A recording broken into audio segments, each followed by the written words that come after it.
Hey everyone, welcome to today's video where we will create some DIY Urban Outfitters home decor dupes. It's been a while since I last did a DIY for less video, and I am very excited for today's video because I love Urban Outfitters home decor section, and unfortunately we don't have it where I live, and with the postage fee and the items it can get quite pricey. So I thought I would DIY some of my current favorite Urban Outfitters items and save some money, and also it's nice to escape the furniture makeovers once in a while. So thumbs up this video if you're also into Urban Outfitters DIY home decor, and let's get this video started. Okay, so for my first DIY, I thought I would start with perhaps the easiest and most budget-friendly one, this LULA taper candle holder, which retails for $39. I will be adding all the products used for each DIY in the description box, so let's start our first DIY. This DIY only requires clay and a paper clip. I am using air dry clay and I used the whole pack, which is half a kilo, and I started off by kneading the clay. I split it in half because it was quite large to handle on one go, and if the clay starts to thicken you can add some water, so it's good to have some water by your side. Once I was done kneading, I rolled it into a long cylinder-shaped piece, like a piece of dough, until it was about 1 inch thick, and then I repeated the same process with the other half piece of clay.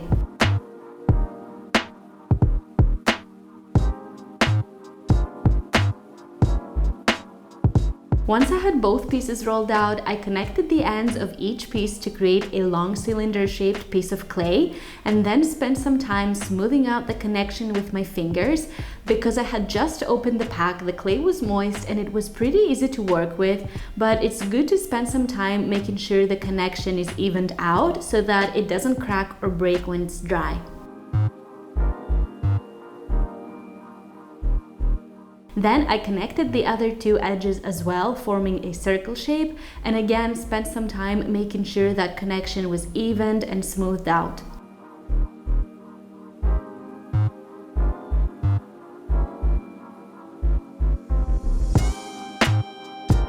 Now I wanted the shape to be more flat on the top and rounded on the sides, so I patted lightly the surface to flatten it just a smidge, and then I created the shape. It took some trial and error to make sure each side was even, and one thing you could do is create a pentagon shape on a piece of paper or cardboard and place it under the clay so that you can trace the shape this way. I also bent lightly each side so that it goes inwards like the original shape, and made sure each edge was rounded, and once I was happy with how it looked, I used a taper candle to create the opening on each of the 5 edges. I had to be gentle during this step so I don't rip off the clay, and I used my fingers to hold the shape into place. Then I took a paper clip and bent it out straight and cut 5 small pieces, which I added right in the center of each of the 5 openings so that the candles sit in these little pins and are nice and secure when burning, because a wobbly candle would be too dangerous. And I also made sure that each pin was sitting well inside the opening and was not sticking out. Finally, I spent a good 20 to 30 minutes smoothing out the whole shape with some water to eliminate the creases as much as I could, and then I let it fully dry, and don't forget to turn it upside down as well so that the bottom side dries too. Now, depending on the thickness of the clay and the humidity and temperature, it might take a little longer to dry. It took me 3 full days, which is pretty long, and when it had fully dried, I sanded it with a 150 grit sandpaper to smooth out any unevenness, any scratches, any creases. Make sure the edges are nice and curved, and if you like a more smooth finish, you can leave it as is, but I love a textured finish, so I mixed some white acrylic paint with baking soda to create a faux ceramic effect, and then I painted the whole shape. Let it dry for a couple of hours, and that completes this taper candle holder.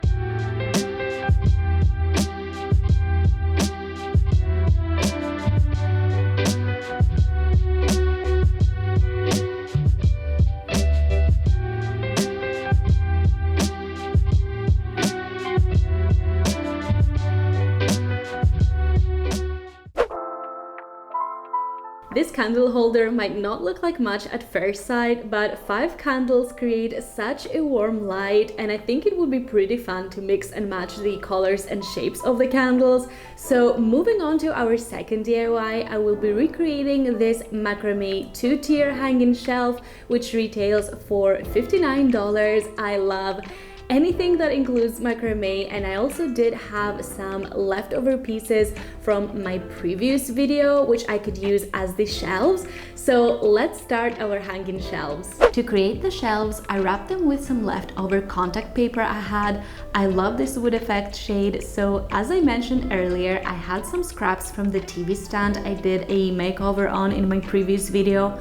But if you don't have any leftover shelves in your stash, you could buy 2 pieces of wood of your desired dimensions and stain them with a wood stain of your liking. But if you're using contact paper as well, I highly recommend DC Fix. The quality of this paper is really good.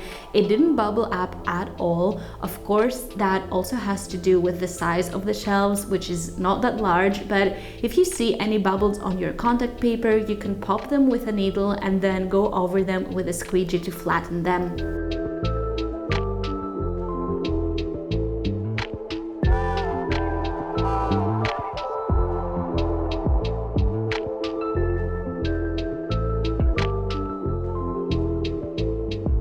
Now, the paper was not wide enough to cover the whole bottom side, but I did not really mind because you can see underneath when it's hanged. I did have a few leftover cuttings from the corners, so I added these just to hide the original veneer just a little bit. Then I made 5 evenly spread marks on either side of the shelf to drill the holes for the rope, about 1.5 inches in on either side. And then I drilled the holes with a 10mm drill bit and then used this first piece to mark the holes on the bottom shelf. Next, I took a 10mm cotton cord and cut 5 pieces of 2.5 meters each. If you want to make your shelves longer, you can of course use more cord.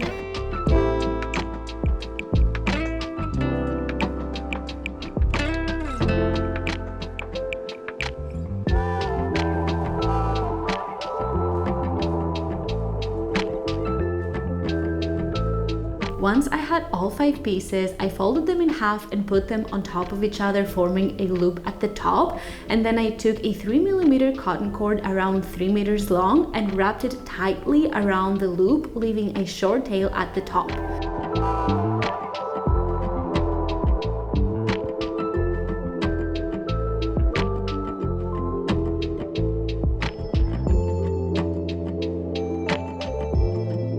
Once I was happy with the size of the loop, I tied a single knot, left a short tail equal to the length on the other side, and cut the excess.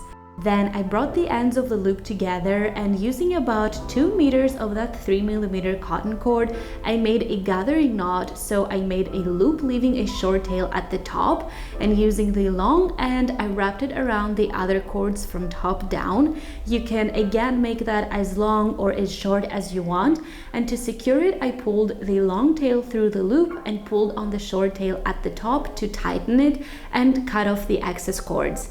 Next, I separated the cords 5 on either side and tied a knot at the same height on all 10 cords, about 15 inches from the end of the gathering knot.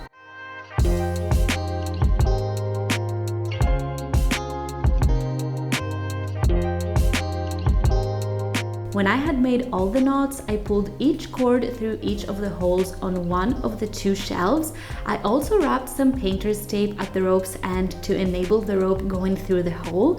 And then I turned the shelf upside down and tied another tight knot on each rope. This way the shelf would be well secured and in place.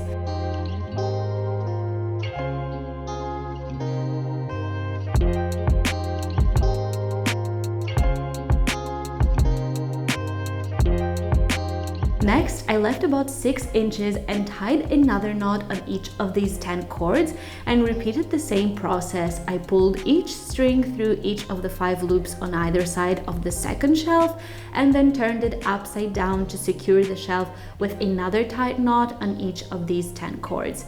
Finally, I cut off the excess cords and detangled the ends off camera, and that completes this macrame 2-tier shelf.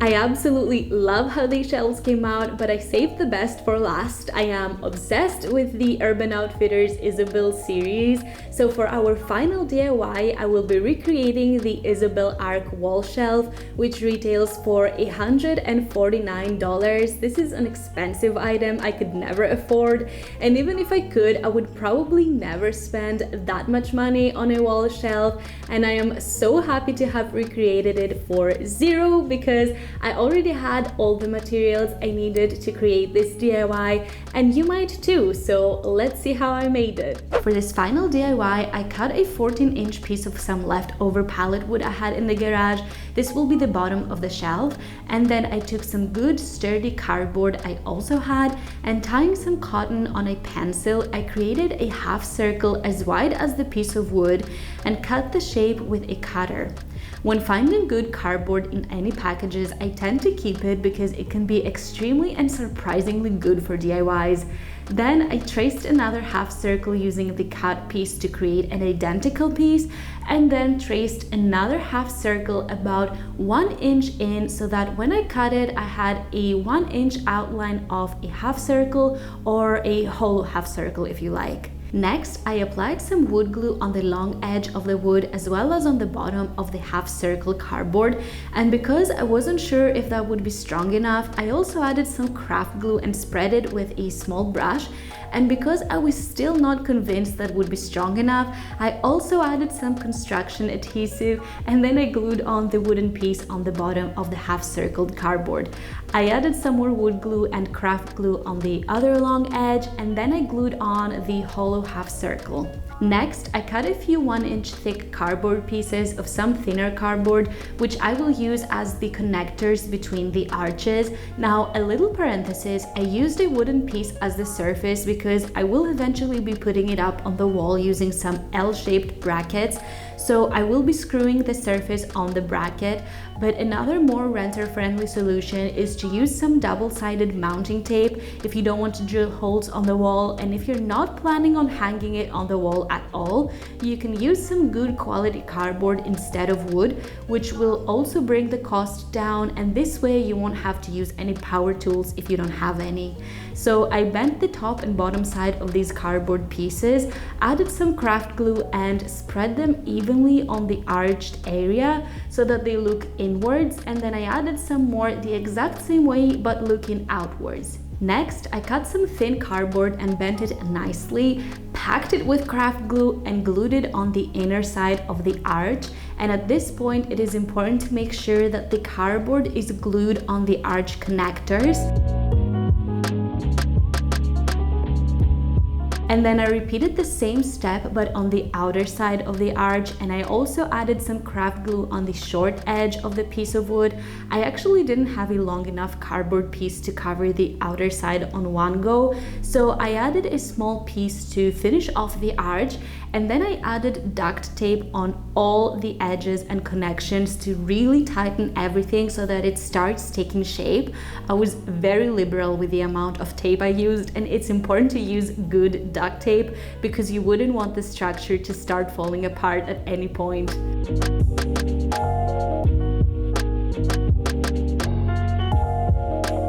I also added some cardboard to cover the exposed wood. I was still debating at that point whether I would cover it and make a more uniform shape or if I would leave it as is, and I decided to cover it after all.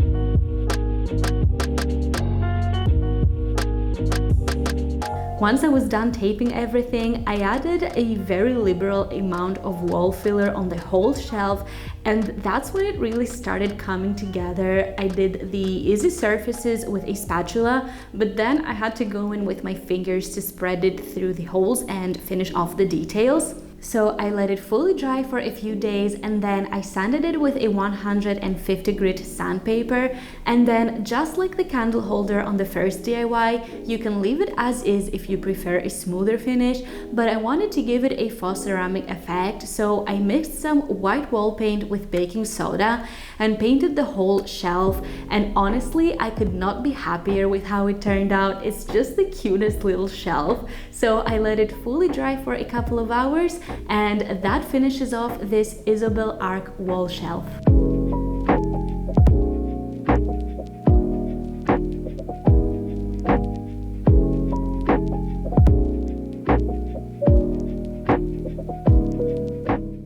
So these, you guys, were all of today's Urban Outfitters home decor dupes. I hope you enjoyed them. I hope you got some ideas on how to save some money yourselves.